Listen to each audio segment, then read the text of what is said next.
Hello everyone, welcome back to my channel.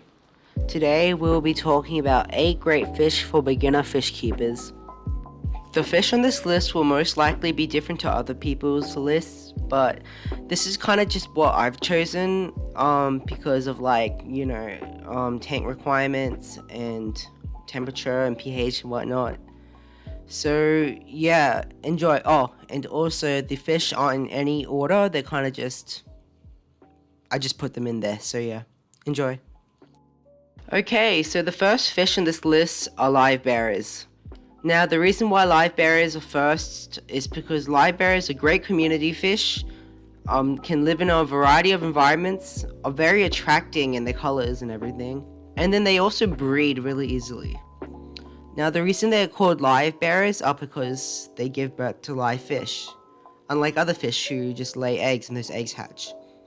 Now, when I'm talking about live bearers, I mean platies, mollies, guppies, and endler guppies. These fish, in my experiences, have actually been quite hardy as well, and they tend to be kept in smaller community tanks. You can keep them in pretty much most sizes. I'd recommend at least 10 gallons because they tend to breed a lot. So maybe if you wanted platies, you could get 2 male platies and 4 or 5 female platies, just so the females don't get stressed out. And then probably in a few months you'll have lots of babies. So yeah, great beginner fish are live bearers. Now the next fish on this list are tetras, and this includes neon tetras, cardinal tetras, embermane tetras, and pretty much all the other tetras. Of course, you can watch other videos and do your own research, but I like tetras because they are usually small, are a schooling fish, they tend to be really colorful, like the neon tetras in this clip, and they are great community fish. As great as they are though, sometimes they can be a bit nippy, so just watch out for that if you have any long fin fish, like maybe a betta or something. Now the next creature on this list isn't actually a fish, but instead an invertebrate or crustacean, and that is shrimp. I'm specifically talking about cherry shrimp, and this is because they are colorful, peaceful, small, and are great algae cleaners.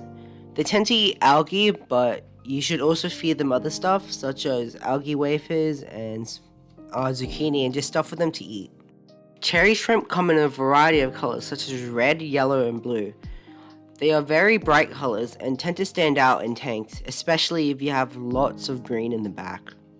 There are also other shrimp such as Amana shrimp, which are slightly bigger and are different classification of shrimp actually. Cherry shrimps are classified as near Charidinas, whereas Amana shrimps are just Charidinas. Even though these small crustaceans like to live in low pH water, keep in mind that they do molt, so they will need calcium in order to be able to do that. Funny story actually, a while back I wanted some shrimp, but there were none available for buying, so I went down to the creek, threw out a net to catch yabbies, and I actually ended up catching these small shrimps that resembled ghost shrimp, and then I kept them, but eventually, they turned to these things.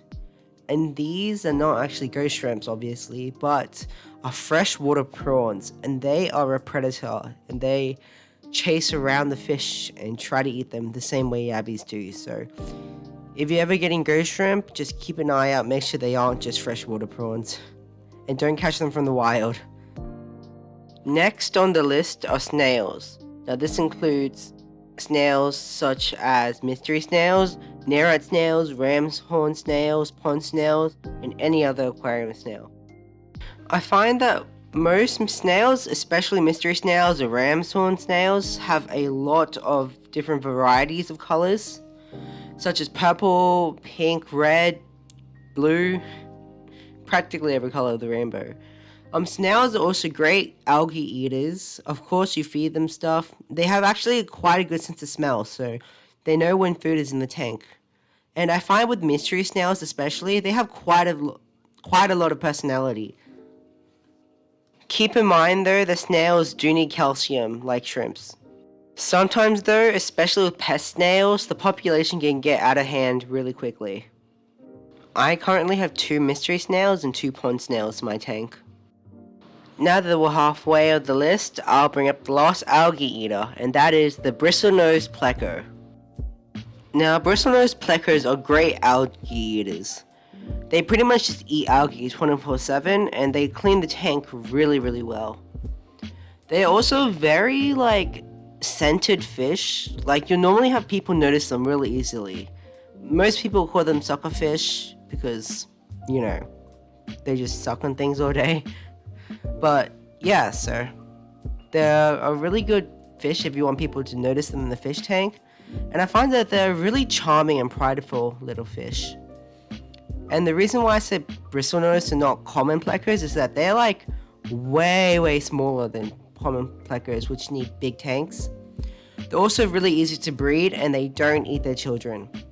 Bristlenose plecos come in multiple colors such as albino, common, like the spotty color, peppermint, and many others. So if you want a good algae eater, probably bristlenose pleco is the way to go. And then there's also, of course, the snails and shrimps. Now, the next fish may cause some controversy, so just hear me out. The next fish on this list is the goldfish. Now, the main reason goldfish are on this list is because they are very easy to look after. If you put them in the right conditions, they can live a very long time, probably a decade, I reckon. They can also be very sociable and lovable pets. I've heard of people having them as pets for a very long time and actually growing bonds with them. Goldfish have actually also started trending recently, as you would probably know. But the only thing is that goldfish need a big tank or pond as they can grow really big depending on the type of goldfish. There's also a wide variety of goldfish such as orandas, ranchus, gold comets, and everything. So if you want a goldfish, you might want to research which type of goldfish is best for you. They also need to live in colder waters. Next on the list are gudgeons.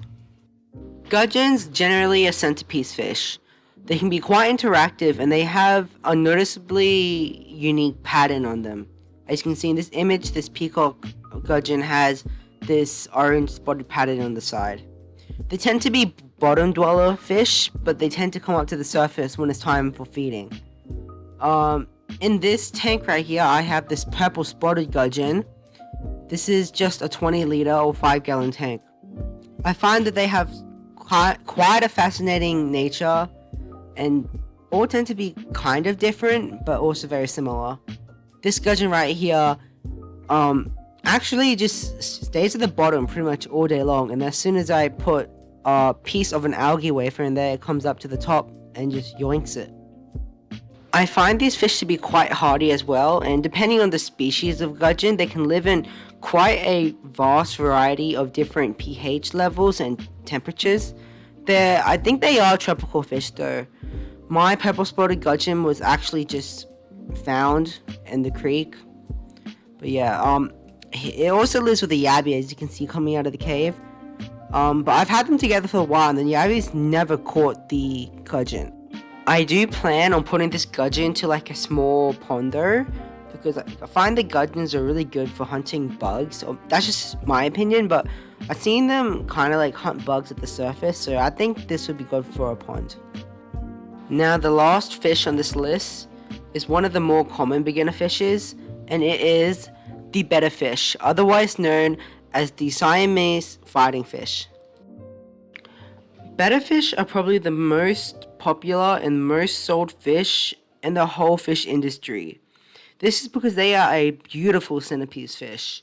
There's a very large variety of betta fish such as half moon, placots, double tails, everything. They also come in so many different colors and combinations. You could have blue bettas, red bettas, pink bettas, orange bettas, koi bettas. Oh, there's so many. They're also a really hardy fish, so they're really good for beginners.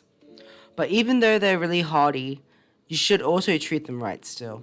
And they should live in at least 20 liters or 5 gallons of a tank. There's lots of kits you can buy, which is 10 liters. You can buy trio kits, which are just really not good for them. So I would recommend just get like, if you're getting it better, just get a starter 20-liter kit. Like, that's really all you need. They also need low flow filters, such as sponge filters, so you might need to keep that in mind. They also live in hotter temperatures, so you may need a heater. Now keep in mind that these are called Siamese fighting fish for a reason. They will fight other fish. They kill each other, especially males. So if you're keeping betta fish, never keep multiple males together. You can keep multiple females, but you need to keep an eye on them because some will fight and some won't. Even though betta fish are an aggressive fish, they can be kept in community tanks. As you can see in the clip, I have a blue rim plakat betta who lives in a community tank with neon tetras and live bearers. In the future, I might make a video on betta fish tank mates. But that is it for the 8 beginner fish on this list. I was also going to mention Corydoras, which is a type of catfish. They're a bottom dweller fish, but I haven't had any experience with them, so I'm going to leave them out of the list for now. Maybe in the future I'll get some so I can maybe add it to another beginner video. But for now, they're just going to stay off the list. They are a pretty cool fish though, so if you wanted to, you could try them. Definitely watch other videos on Corydoras first though. Anyways, thanks for watching guys. I hope you found this video useful, and I hope you can add these fish to your beginner aquariums. Lots of these fish can also be used for intermediate and novice aquarium keepers. And I just hope this video came in helpful somewhat. So please like and subscribe if you can, and I hope to see you in the future.